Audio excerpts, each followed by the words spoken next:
I love the clicking sound of skateboards, the clicking when people do tricks with them. I try to play it nice,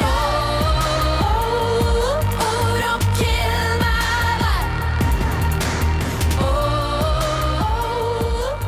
Don't break my stride.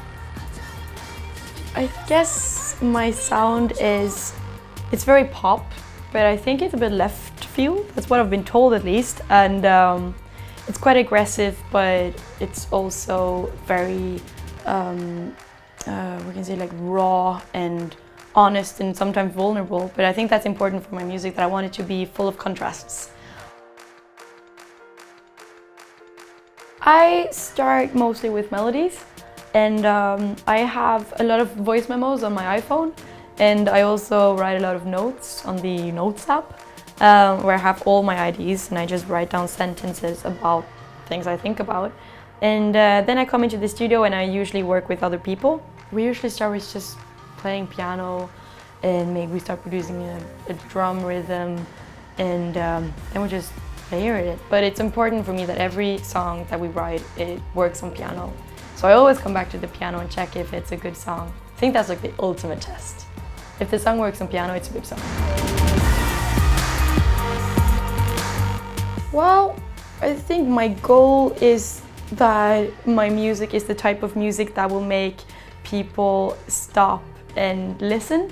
And it's really cool if people like my music, but if it just can like create a reaction in some way, that's kind of enough for me. I think that when you're using headphones, it creates this kind of vacuum when you're listening to it. So it's like it's only you and the music.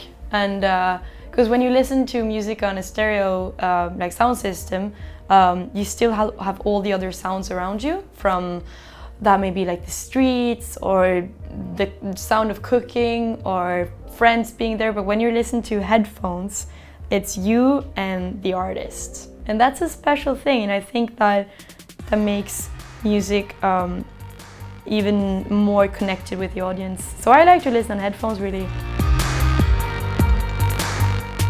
There's something special about it, like holding it in your hands. That's pretty cool. And I remember CD was a big part of my childhood, not vinyl, because I was born in '96.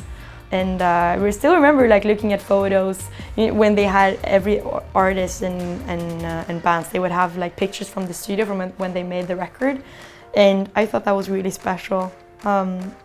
Getting like a glimpse into the creative world. I remember putting on Neil Young CDs and Johnny Mitchell. I remember I really liked her covers, the artwork, and the fact that lots of them were painted. And that's like one thing that I remember, like with the physical side of it, like actually holding a CD in your hand and looking at this artwork and thinking this is a really cool artist because of the artwork.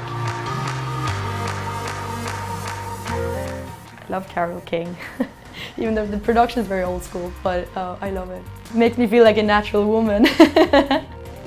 That's like an obvious answer.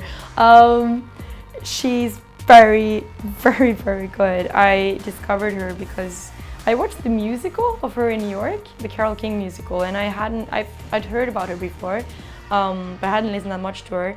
And then I saw the musical, and I got to know her as an artist through like the telling of her life, and that was really interesting to get an insight of why she wrote the song she wrote, why she wrote Natural Woman, why she wrote You Have Got a Friend.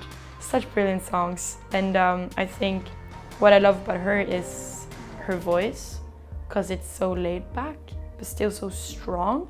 It's very natural, and the fact that she writes really good lyrics, the melodies are great, and I also like the production. It's very cool.